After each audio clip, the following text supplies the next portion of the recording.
Hello dear students, let's start our study once again. आज की video में मैं आपको ये देयर का प्रयोग पढ़ाऊँगा। देयर जो है वैसे तो देयर माने वहाँ होता है, वहाँ, लेकिन ये शब्द कभी कभी वाक्यों में डमी सब्जेक्ट का भी काम करता है। डमी सब्जेक्ट मतलब बनावटी सब्जेक्ट, पुतला। डमी माने होता है बनावटी या पुतला। तो जब देयर शब्द वाक्यों में डमी सब्जेक्ट का काम करता है तो एक कंडीशन कौन कौन सी होती हैं, कब ऐसा होता है कि हम देयर को सब्जेक्ट बनाते हैं, आज हमें यही समझाना होगा। तो देखिए, मैं लिखा हूँ कि जब हिंदी वाक्य में किसी संज्ञा या सर्वनाम के कहीं पर होने या ना होने की कोई बात कही गई हो, किसी संज्ञा या सर्वनाम को कहीं पर होने या ना होने की बात कही गई हो, अर्थात वाक्य में कोई मुख्य क्रिया ना हो बल्कि वाक्य के आरंभ में कोई स्थान या समय दिया गया हो तथा वाक्य का सब्जेक्ट करीब करीब वाक्य के अंत में अर्थात है, हूँ, है या था, थी, थे से ठीक पहले लिखा गया हो, तो ऐसे अफर्मेटिव सेंटेंसेस में, हाँ पहले देख लीजिए, देयर का प्रयोग आप कब करेंगे सब्जेक्ट के रूप में, यह जानना जरूरी है। जब आपके वाक्य में कोई मुख्य क्रिया नहीं होगी बल्कि जो सब्जेक्ट रहेगा उसका किसी स्थान पर होना या ना होना बताया जाएगा, तब आप सब्जेक्ट के स्थान पर देयर लगा देंगे और टू बी वर्ब का प्रयोग करते हुए वाक्य लिखेंगे। जो सब्जेक्ट रहेगा उसे टू बी वर्ब के बाद लिखा जाता है कॉम्प्लीमेंट की तरह से। Is, am, are, was, were to be verb हैं, इन्हीं के बाद वो सब्जेक्ट लिख दिया जाता है जिसका कहीं पर होना या ना होना तब बताया जा रहा हो। देखिए, हमने लिखा है ऐसे अफर्मेटिव सेंटेंसेस में सबसे पहले देयर धन वाक्य के काल व सब्जेक्ट के वचन के अनुसार to be verb, is, am, are, was, were, पहले सब्जेक्ट के रूप में देयर लिख देना है। ठीक, देयर के बाद टू बी वर्ब लिखना है। टू बी वर्ब मतलब इज, एम, आर, वाज, वर। वो देयर के अनुसार नहीं लगाना है। जो वाक्य में सब्जेक्ट रहेगा, अगर वो एक वचन रहेगा तो एक वचन की टू बी वर्ब लगाइएगा, अगर बहुवचन रहेगा तो बहुवचन की टू बी वर्ब लगाइएगा। प्रेजेंट टेंस का रहेगा तो इज, एम, आर लिखिएगा, पास्ट टेंस का रहेगा तो वाज, वर लिखिएगा। बात समझ रहे हैं? और उसके बाद सब्जेक्ट, फिर उचित प्रीपोजिशन के साथ स्थान या समय लिख देते हैं। तो देखिए, मैं आप लोगों को बताऊं कि इस तरह से इसमें नोट लिखाया हूं मैं कि ऐसे नकारात्मक वाक्यों में यदि सब्जेक्ट की संख्या या मात्रा दी गई हो अथवा उस सब्जेक्ट से पहले मेरा, हमारा, उसका, तुम्हारा, आपका कोई संबंध सूचक पाया जाए तो उचित स्थान पर नॉट लिखते हैं। किंतु यदि ऐसा ना हो, यदि ऐसा ना हो मतलब क्या, जो सब्जेक्ट है उसकी संख्या या मात्रा ना दी गई हो और उसके पहले मेरा, हमारा, तुम्हारा, आपका आदि कोई संबंध सूचक न दिया गया हो, तो आप उचित स्थान पर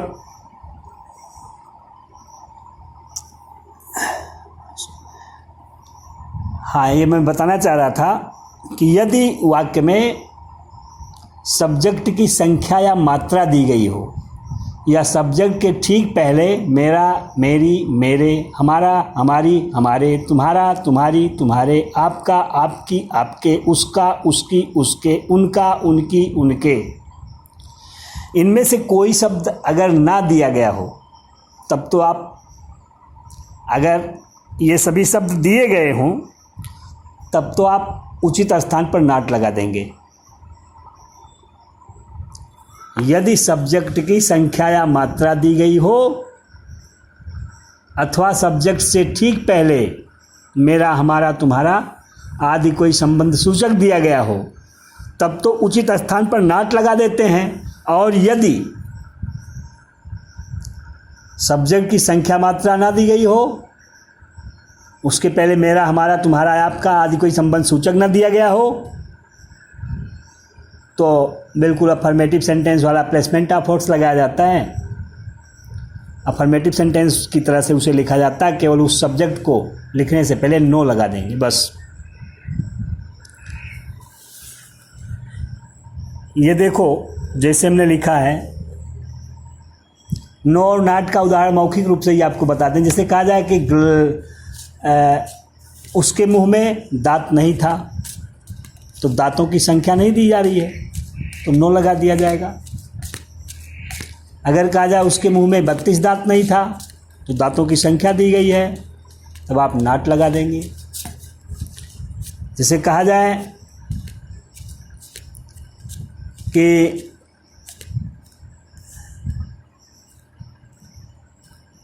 उस बगीचे में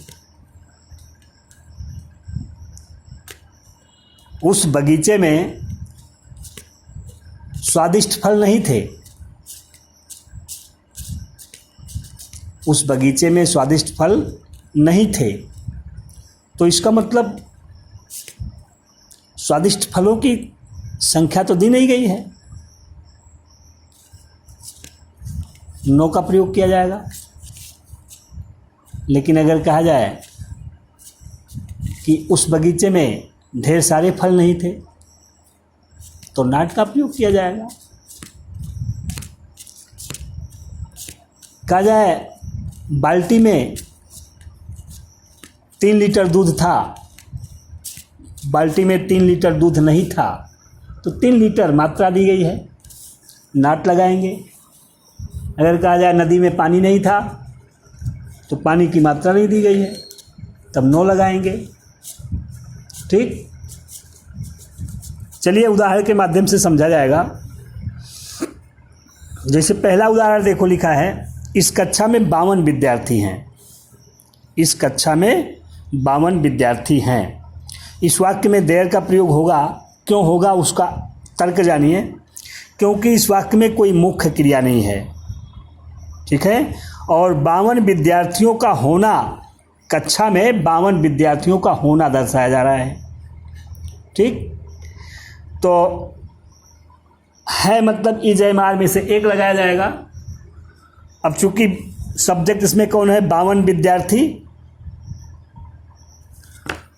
तो बहुवचन है इसलिए आर लगाया जाएगा। अनुवाद कैसे किया जाएगा, पहले डमी सब्जेक्ट देयर, फिर टू बी वर्ब, फिर जो रियल सब्जेक्ट है उसको लिख देंगे। पहले डमी सब्जेक्ट हमने लिखा देयर, फिर हमने आर लगाया, क्यों, क्योंकि वर्तमान काल की बात थी और 52 विद्यार्थी बहुवचन है इसलिए आर, देयर आर। फिर उसके बाद subject 42 students, there are 52 students, 52 विद्यार्थी हैं, इतना हो गया। अब इस कक्षा में स्थान है तो प्रीपोजिशन लगा करके उसको लिख दिया जाए, in this class there are 52 students in this class. अगला वाक्य होगा उसके घर में एक खतरनाक कुत्ता था। उसके घर में एक खतरनाक कुत्ता था। खतरनाक कुत्ते का होना पाया जा रहा है, कहाँ पर, उसके घर में। कोई मुख्य क्रिया नहीं है, किसी का कहीं पर होना पाया जा रहा है, देयर का प्रयोग करें। था मतलब भूतकाल की बात है, वाज या वर लगाया जाएगा। एक खतरनाक कुत्ता एक वचन है तो वाज लगाया जाएगा। अफर्मेटिव है, आप लिखेंगे there was a dangerous dog. There was a dangerous dog in his house, उसके घर में। अगला है उस कोने पर किताब की एक दुकान है। उस कोने पर किताब की एक दुकान है। वाक्य में कोई मुख्य क्रिया नहीं है, किताब की दुकान का होना दर्शाया जा रहा है, तो इसका मतलब देयर का प्रयोग करेंगे इसमें। अफर्मेटिव सेंटेंस है और दुकान एक ही है, इसलिए इज लगाया जाएगा, वर्तमान काल की बात है। तो आप लिखेंगे there is a book stall. There is a book stall. Book stall मतलब किताब की दुकान। उस कोने में या उस कोने पर, तो एट दैट कॉर्नर, उस कोने पर लिखा है तो ये दैट कॉर्नर होना चाहिए। There is a book stall at that corner. उस कोने पर किताब की एक दुकान है।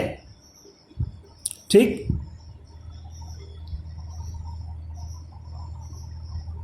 अगला वाक्य हम बता रहे हैं चौथा। इस घाटी में अनेकों आतंकवादी थे। आतंकवादियों का होना दर्शाया जा रहा है भूतकाल में। तो सबसे पहले देयर और अनेकों आतंकवादी बहुवचन है तो वर। अनेकों आतंकवादी, मैनी मिलिटेंट्स। मिलिटेंट माने भी आतंकवादी होता है, टेररिस्ट माने आतंकवादी होता है। इन दिस वैली, इस घाटी में। There were many militants in this valley. इस घाटी में अनेकों आतंकवादी थे। सभा में 50 लोग नहीं थे। लिखा गया है सभा में 50 लोग नहीं थे। अब देखो निगेटिव है और ये सब्जेक्ट जो है लोग, इनकी संख्या दी गई है, तो आप नॉट का प्रयोग करेंगे। आप लिखेंगे there were not. There were not 50 people. There were not 50 people in the meeting. सभा में 50 लोग नहीं थे। स्टेशन के निकट अच्छा होटल नहीं था। ये भी निगेटिव सेंटेंस। लिखा गया है स्टेशन के निकट अच्छा होटल नहीं था। अच्छा, होटल की जो है वो संख्या या मात्रा नहीं दी गई है, उसके पहले कोई संबंध सूचक नहीं दिया गया है, तो इसका मतलब नो का प्रयोग करेंगे निगेटिव बनाने के लिए। आप लिखेंगे there was no good hotel. There was no good hotel near the station. There was no good hotel near the station. अगला वाक्य है उस कमरे में कुर्सियां नहीं हैं। कुर्सियों की भी संख्या नहीं दी गई है, तो इसका मतलब नो का प्रयोग करेंगे। आप लिखेंगे there are no chairs. There are no chairs in the room. उस कमरे में है तो दैट रूम हो जाएगा, in that room. There are no chairs in that room. अब हमारे गांव में कोई महामारी नहीं है। महामारी की संख्या नहीं दी गई है तो नो लिखें। There is no epidemic. There is no epidemic in our village now. अब हमारे गांव में कोई महामारी नहीं है, मतलब there is no epidemic in our village now. अगला है क्या इस गली में संक्रमण था। क्या इस गली में संक्रमण था। Yes or no type question हो गया तो टू बी वर्ब को बाहर करना होगा। ये लिंकिंग वर्ब की तरह से होती है। लिंकिंग वर्ब आप लिखेंगे was there, was there, infection संक्रमण, सब्जेक्ट में संक्रमण है। वाज देयर इन्फेक्शन इस गली में, in this street, was there infection in this street. इस तरह से सही हो गया। आज नाश्ते के लिए क्या है, लिखा गया है आज नाश्ते के लिए क्या है। तो WH टाइप क्वेश्चन है, तो सबसे पहले व्हाट, फिर टू बी वर्ब, फिर देयर, देयर को ही तो कर्ता के स्थान पर आप लिख रहे हो। प्रश्न सूचक शब्द सहायक क्रिया कर्ता, मुख्य क्रिया होती नहीं है, तो आप लिखेंगे what is there, what is there for breakfast today, आज नाश्ते के लिए। नाश्ते के लिए अंग्रेजी फॉर ब्रेकफास्ट, आज की अंग्रेजी today. What is there for breakfast today, आज नाश्ते के लिए क्या है। क्या उसके सफलता की आशा नहीं थी, कह रहे हैं क्या उसके सफलता की आशा नहीं थी मतलब भूतकाल की बात, उसके सफलता की आशा, ये सब्जेक्ट बनेगा। और नहीं मतलब निगेशन भी दर्शाना है, yes or no type question in negative बनाना है। तो थी का मतलब वाज एवर, उसके सफलता की आशा एक वचन है इसलिए वाज, फिर कर्ता के स्थान पर आप देयर लिखते हो, वाज देयर, फिर उसके सफलता की आशा लिखने जा रहे हो ना, तो निगेशन भी है और उसके सफलता की आशा है, तो उसकी संख्या मात्रा तो दी नहीं गई है, हैं? आप नो का प्रयोग करेंगे। Was there no hope of his success, was there no hope of his success, क्या उसके सफलता की आशा नहीं थी। अगला वाक्य है क्या आपकी जेब में मेरी कलम नहीं है। यहाँ देखो सब्जेक्ट जो है कलम, इसके पहले मेरी शब्द लिखा गया है, इसलिए उचित स्थान पर आप नॉट लगाएंगे, नो का प्रयोग इसमें नहीं होगा। आप लिखेंगे is there not my pen, is there not my pen, आपकी जेब में, in your pocket, is there not my pen in your pocket. 14वां वाक्य है हमारे संविधान में कुल कितने संशोधन हैं। WH type question, how many corrections, कितने संशोधन, ये साथ में ले लिया जाएगा ये, और WH टाइप क्वेश्चन बनाना पड़ेगा। प्रश्न सूचक शब्द सहायक क्रिया कर्ता, तो आप लिखेंगे how many corrections, how many corrections are there, how many corrections are there, कितने संशोधन हैं हमारे संविधान में, in our constitution, how many corrections are there in our constitution. अगला है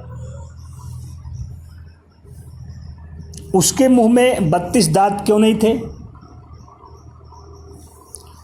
अब दांतों की संख्या दे दी गई है तो नॉट का प्रयोग करना है। WH type question in negative, why are there not, why are there not 32 teeth in his mouth, why are there not 32 teeth in his mouth.